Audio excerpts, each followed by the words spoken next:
Mike and Dave are fun-loving brothers with a tendency to get a little loose.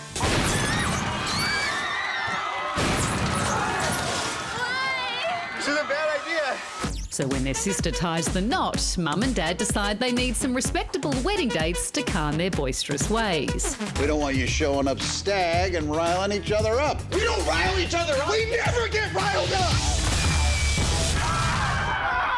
We'll shape up for you, Jeannie. They post an ad online seeking the perfect dates, but end up getting much more than they bargained for. Did we take it easy? Absolutely not. We should let them lose with dignity. Would you please welcome Zac Efron and Adam?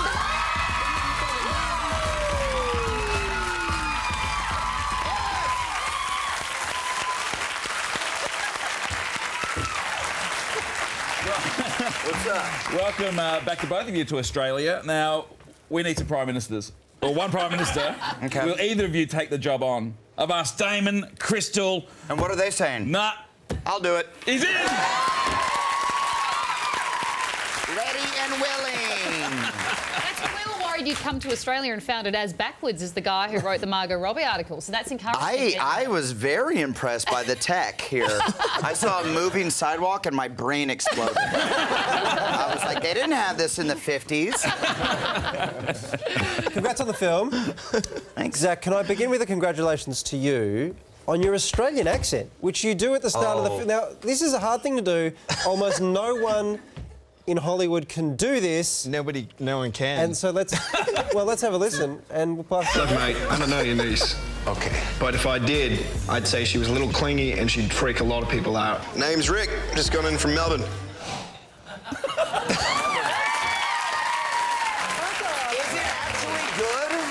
That is good. Okay, because It's when decent. he was doing it, I'm like, you're blowing it. This is horrible.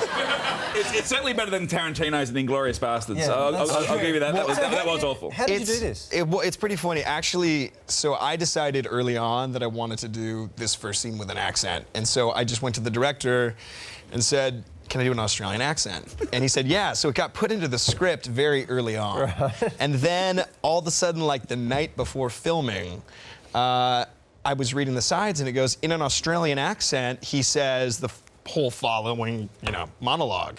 And I was like, oh shit. So I called a friend of mine who's Australian, and I kind of read the lines to him, and he read them back to me, and I just kind of practiced. You cheated. I cheated. Yeah, I guess I cheated. You Technically, got Melbourne right, because some Americans say Melbourne, and you just cut straight to the end. Melbourne, yeah, Melbourne. Yeah. But how long did it take? It's your flat sounds, and they say razor blades. That was good. I've got to tell you, it sounded exactly like every single Melbourne cowboy I have ever met. It was just bang on. Thank you. I appreciate it. Was the film a lot of fun to make? It seemed like it was heaps of fun. Did you sort of just make it up as you go along? Was it improvised? It was a nightmare. Paradise. Hawaii. Getting paid more than I've ever been paid. I hated it. It was really rough. It was really rough there for a minute. And then we went surfing over a lunch break. Yeah, we would go surfing over a lunch break. Which was, it sounds cool, but then specifically speaking for myself, I can't surf.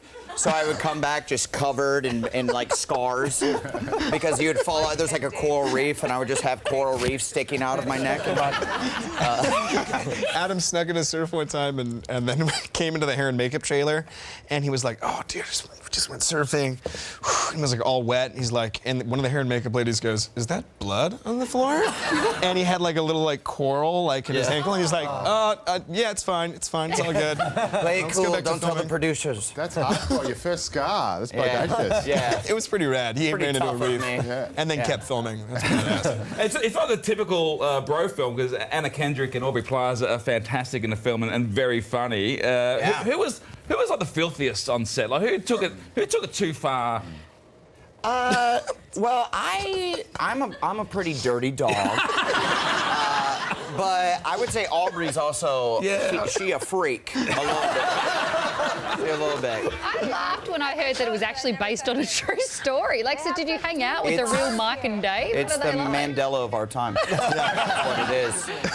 It's a story that needed to be told. How did Mike and Dave feel about their story being told? I hope they. Well, we played them like dumber than they actually are. Yeah. Like they're pretty smart guys, but we're like, duh. Yeah, the actual Mike and Dave are actually really smart guys. The fact that they went and did this for their family, went like on Craigslist to find these perfect girls, is really a smart plan. And they got like 10. They got like 12. How many dates did they get out of it? 2,000. They got like a lot of dates to audition these girls, and it was. I guess went it's on kind a lot of dates. They went on a lot of dates. They went on a ton of dates. 1,000, 2,000. Yeah. But in the movie, In that range. yeah.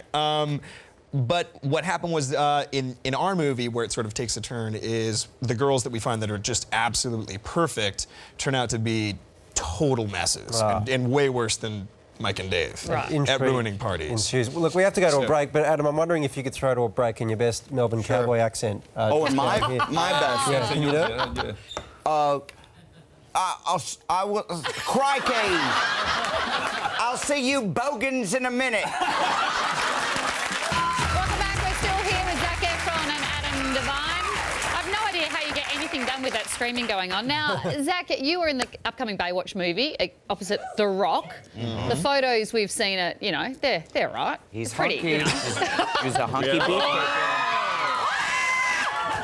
Do you ever get offered a role and just think, I cannot be bothered doing 12 hours of gym a day and eating chicken breast for 6 months? Like, do you ever just think this, that must, I mean, you look amazing now, but that must be hard work, like, grueling regime. Yeah, it's definitely, it's hard work. I don't want to do it every single movie. There's no point. But for Baywatch, I felt like that was necessary. I hope you get a movie where you're like just a fat slob. I can't. I'm searching for that so hard. I I cannot hope you wait book that. It was like you got to be real jowly and have a ton of. That's what I want. I can train you for that too. If you want to come see me, I'll hook you up, man. It's also hard work to maintain this too. Admittedly. I've got to say, personally, I only watch Baywatch for the character development, but if you think it's a physical thing, that's fine. Speaking of which, I heard that Anna Kendrick actually used a butt double in the film, and I wonder, is this just abject? Did you guys actually get a stunt butt for the film? And if you do you get to choose whether you get one or not? Do you get to choose Zach's? I was actually Anna Kendrick's butt double. I got a soft, supple butt, and it's time for the world to know, Never used a butt double? No. Nope. Yeah, it's just your butt. Like, who cares? I kept saying I want to be pantless for this scene, and for some reason it never worked out. They for me. never let him take his pants off. I asked almost every scene. I felt it was natural for the character, but Me too. In the movie, obviously, there's Tinder profiles going on. If you had to say write a Tinder profile for Zac and vice versa, what would you write? What would you put in there? A sweet, tender-hearted soul. That's beautiful. Abs for days. What about you, Zac? Thanks, Adam. I got you. A badass dude, best friend. He's like the Harley Davidson of human beings. Wow. This is so deep. That was pretty tight. That was good, man. I'm not sure how many women want to date the Harley Davidson of human beings. They want to ride him.